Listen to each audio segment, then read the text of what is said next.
¿Por qué las enseñanzas espírita no están en la Biblia? En esencia están, porque recordemos que el espiritismo vino a la luz el 18 de abril de 1857. La Biblia es un libro tradicional de Israel y que lógicamente encierra una cantidad de enseñanzas que en esencia las explica después el espiritismo. El propio Nuevo Testamento, o sea, las enseñanzas de Jesús, tienen mayor esclarecimiento cuando nosotros leemos el Evangelio según el espiritismo, que lo cual demuestra que nosotros somos profundamente cristianos y nos atenemos a la conducta moral que nos enseña el Cristo. Entonces, no es que estuviera ahí en la Biblia porque no tiene condiciones de estar, por razón de tiempo, por razón de espacio, por razón de los siglos que tiene y los milenios que tiene la Biblia, y el espiritismo apenas tiene 145 años de vida. Yo creo que incluso hay muchos pasajes bíblicos que menciona los conceptos espíritas, como la reencarnación.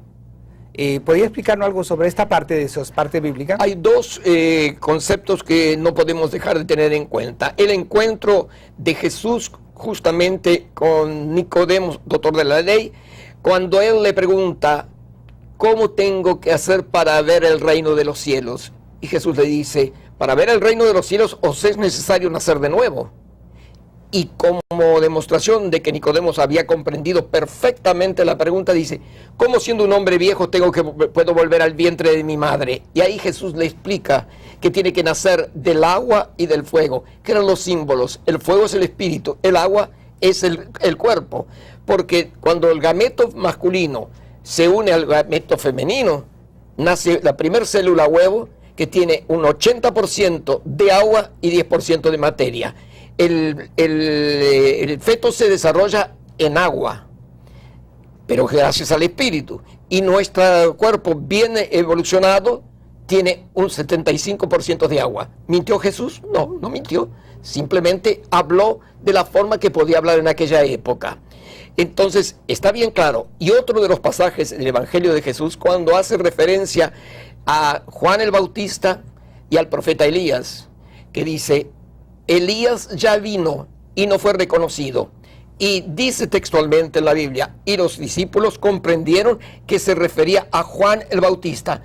Entre el profeta Elías y Juan el Bautista habían transcurrido 400 años aproximadamente. ¿Cómo habría de volver el profeta Elías en Juan el Bautista si no fuera por la reencarnación? Ahí tendríamos que agregar lo que Jesús también dice, el que tenga oídos para oír, que oiga. El que tenga ojo para ver, verá. Muy bien, tenemos que hacer una pequeña pausa para nuestros calendarios culturales. Ya regresamos.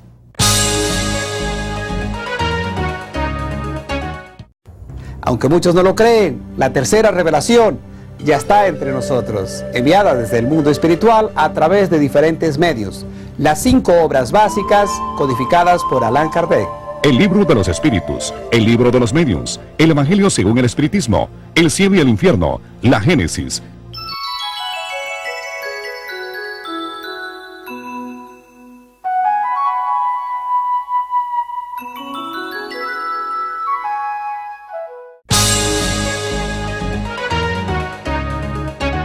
Evolucione con Evolucionando, el programa que ustedes hacen.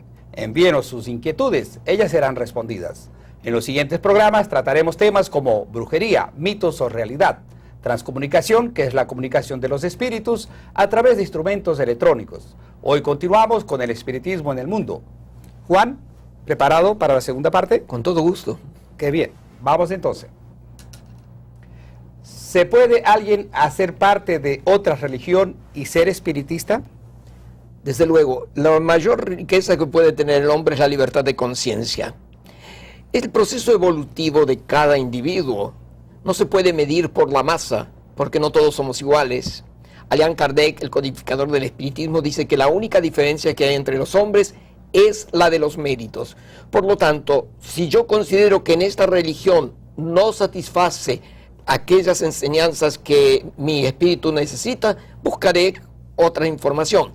Pero por lo general, casi todos recibimos una religión por herencia, lo cual no quiere decir que el resto de nuestra vida estemos vinculados a ella y que nada no nos impida nada poder buscar aquello que más interiormente nos enriquezca. Sí, yo incluso, por ejemplo, vengo de origen católica. Mi familia católica, yo también puedo decir que he sido católico. Y ahorita puedo decir que soy espiritista, hace 9 años, pero no quiere decir que tenga algo contra la religión católica. Yo creo que la pregunta de nuestro amigo se refiere justamente a eso. Puede uno ser católico y también ser espiritista, ¿no? Desde el punto de vista del dogma de la Iglesia, al recibir todos los sacramentos, menos el de la extrema unción, nos hace católicos para el resto de nuestra vida. Pero eso no quiere decir que nosotros no podamos indagar y encontrar respuestas que tal vez la propia doctrina de la Iglesia no nos da. Entonces podemos perfectamente mantener ese criterio. Solo que cuando uno, como bien dijo Jesús, buscad la verdad y ella os libertará. Cuando nosotros sentimos que la libertad ha llegado a nuestro medio a través de la verdad, entonces nos sentimos directamente vinculados a aquellos principios que están más de acuerdo con nuestra vida interior. Claro, el espiritismo no prohíbe a nadie y podemos todos continuar en nuestra propia religión y Correcto. Nada nos impide de aprender algo más, ya que el espiritismo, como dijimos antes, es ciencia, filosofía y religión. Vamos a otra cuestión. Mire, ¿será el espiritismo la religión del futuro? Sería lo ideal. Pero si nosotros dijésemos en un sí rotundo, nos estaríamos sintiendo privilegiados y no estaríamos respetando el grado evolutivo que hay tan diverso en la humanidad. Consideramos que la sociedad nace en la célula hombre. Si nosotros desarrollamos esa célula y la transportamos al cuerpo orgánico de la sociedad con una estructura moral, no precisaremos de religión, simplemente viviremos de acuerdo a los principios netamente cristianos. No obstante, ya cumpliendo con los postulados espiritistas, tendríamos suficiente para ser buenos individuos, porque hay muchos individuos sabios, pero la humanidad está necesitando de hombres buenos. Y yo creo que también Allan Kardec cuestiona en una pregunta a los espíritus si el espiritismo sería la religión del futuro. Y los espíritus hacen una respuestita interesante, ¿no? Por supuesto, solo que el futuro es muy amplio. Todo el mundo habla ahora del tercer milenio, pero sin embargo estamos en el principio, porque el milenio tiene 1000 años y la dimensión de 1000 años escapa a nuestro pensamiento, no hay duda.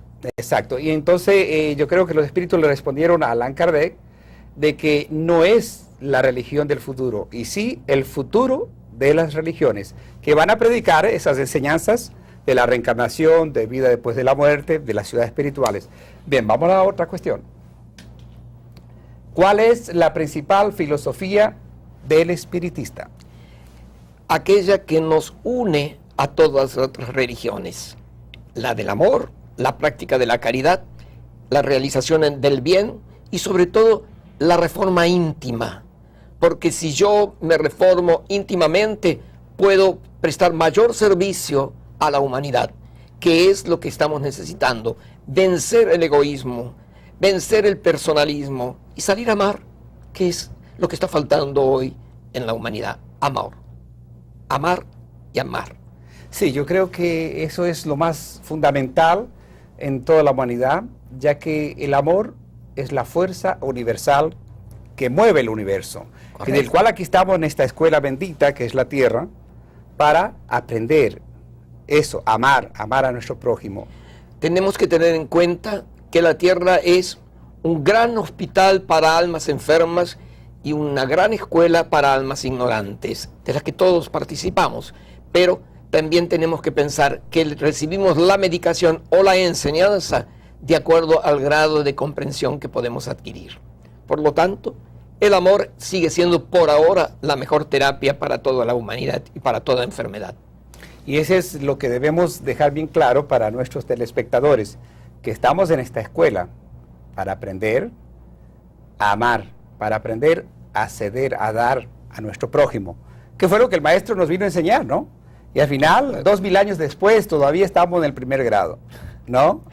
Es nuestra condición humana, pero algún día llegaremos a comprender, y más que comprender, a vivenciar todo lo que Jesús nos enseñó. Y a ese camino vamos. Yo sé que Con la ayuda bendita del Señor, de nuestro Padre y también del Maestro Jesús, llegaremos muy lejos. Tenemos que hacer una pausa para comerciales. Ya regresamos.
Les agradecemos por su atención y participación.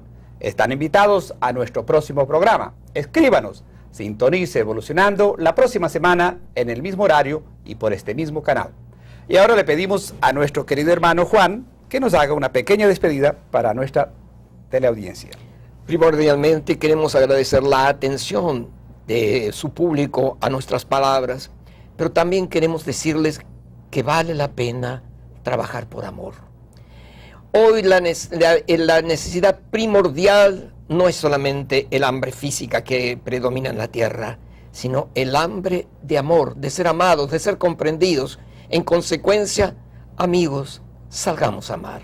Que finalmente esta esencia de todo lo que estamos pensando está en esa frase que nunca dejará de tener vigencia, y es cuando Jesús nos dijo: amar al prójimo como a ti mismo. Muchas gracias por su atención. Me he sentido muy feliz de poder expresar aquí este sentimiento que nos ha dado el espiritismo y que no dudamos viene de inspiración de lo alto. Muchas gracias, señor Fernández. Gracias a usted. A sus órdenes.